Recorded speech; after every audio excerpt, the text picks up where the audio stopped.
3ตัวบนชุดเดียวงวดวันที่1มิถุนายน2568ดูเลย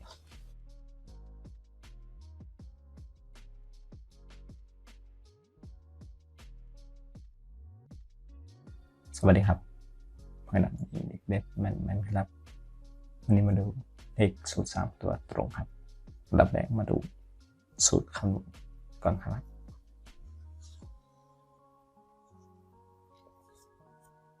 สูตรคำนวณนะครับมี3สูตรสูตรที่1หลักแสนบวกหลักร้อย2ครั้ง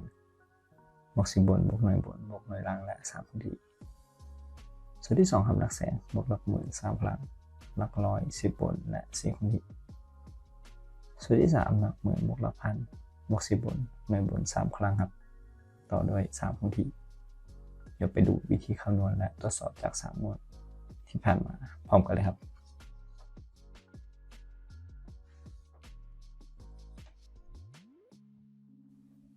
ตัวเลขที่เรานำมานะครับจะเป็นรางวัลที่1ครับ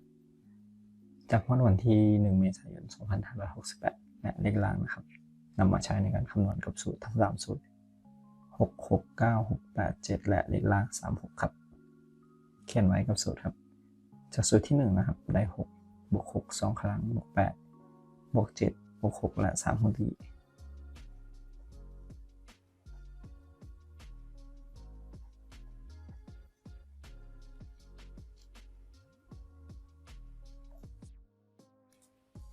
ต่อมาครับเลขสูตรที่2 6บวก6 3ครั้งบวก6บวก8และ4คงที่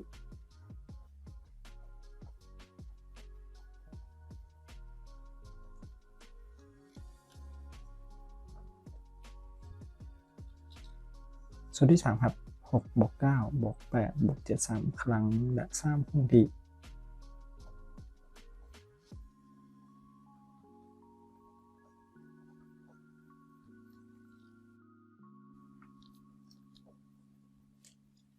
รวมครับ6บวก6บวก6บวก8บวก7บวก6บวก3เป็น42ใช้ตัวท้ายหลักหน่วย2ครับ6บวก6บวก6บวก6บวก6บวก8บวก4เป็น42เท่ากันครับได้เลข2ต่อมาครับสูตรที่3 6บวก9บวก8บวก7บวก7บวก7บวก3ได้47ตัวท้ายหลักหน่วย7ครับเป็น227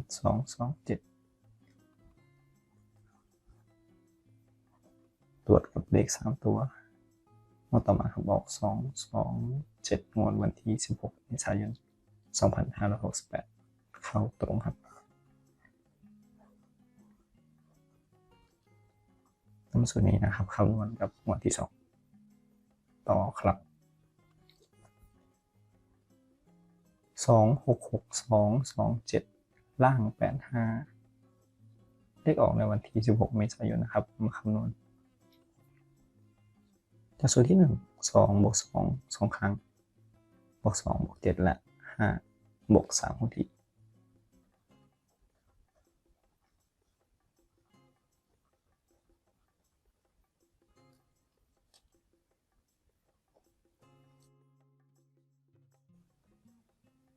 ต่อมาครับสูตรที่2บวก6 3ครั้งบวก2บวก2บวก4คงที่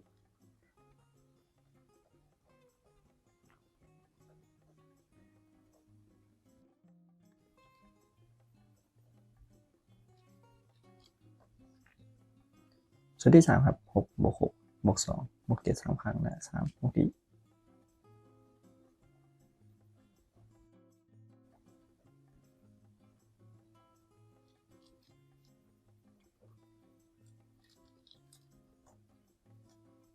รวมครับ2บวก2บวก2บวก2บวก7บวก5บวก3ได้23ตัวท้ายหลักหน่วยเลข3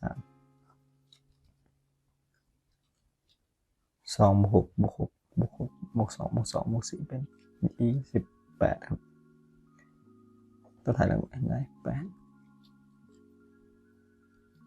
ต่อมาครับ6บวก6บวก2บวก7บวก7บวก7บวก3เป็น38หลักหน่วย8ครับ 388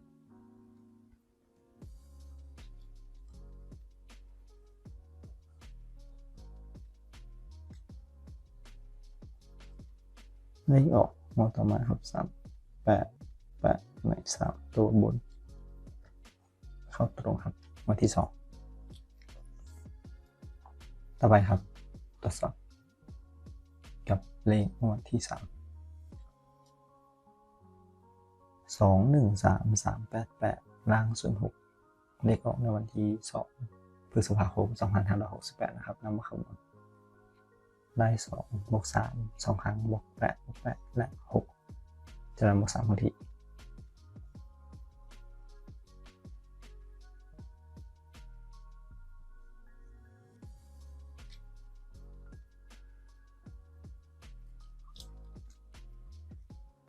ชุดที่2ครับ2บวก1 3ครั้งบวก3บวก8และ4ครั้งที่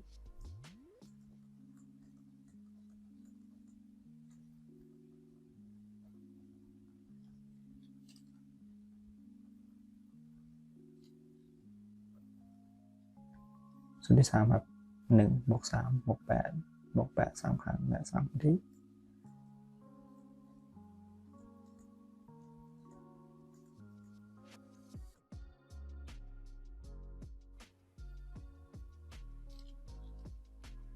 รวมครับ2บวก3บวก3บวก8บวก8บวก6บวก3เป็น33ให้ทั้งหมดได้3 2บวก1บวก1บวก1บวก3บวก8บวก4 20ได้0ครับตัวท้าย1บวก3บวก8บวก8บวก8บวก8บวก3ได้39หนักหมด9ครับเป็น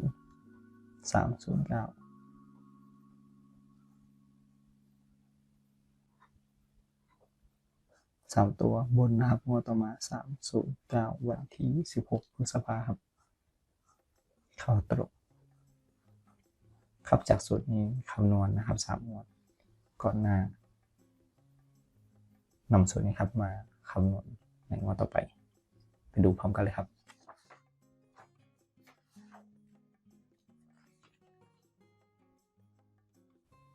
วันที่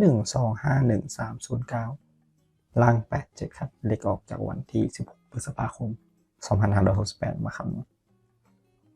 ได้2บวก3 2ครั้งบวก0บวก9บวก7และ3คงที่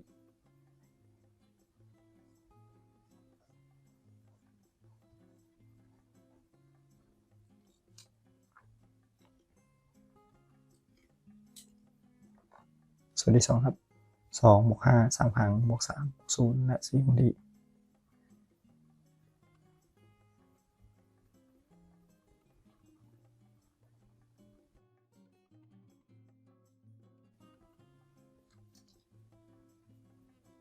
ส่วนที่3ครับ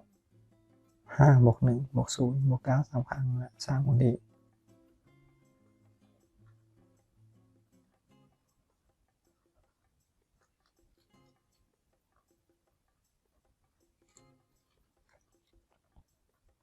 ผลรวม2บวก3บวก3บวก9บวก7บวก3เท่ากับ27ใช้ตัดหน่วยนะครับ7 2บวก5บวก5บวก5บวก3บวก4เป็น24หลักหน่วยได้เลข4ครับ5บวก1บวก9บวก9บวก9บวก3ได้36หลักหน่วย6ครับเรียงเลขครับ7 4 6เลขงวดวันที่1มิถุนายน2568ครับมาสรุปตัวเลขกันอีกครั้งครับ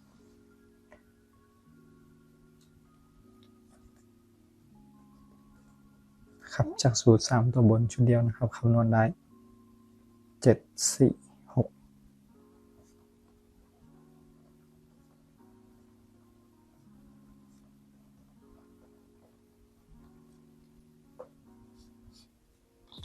ขอบคุณทุกท่านครับที่ติดตามรับชมรับฟังนะครับ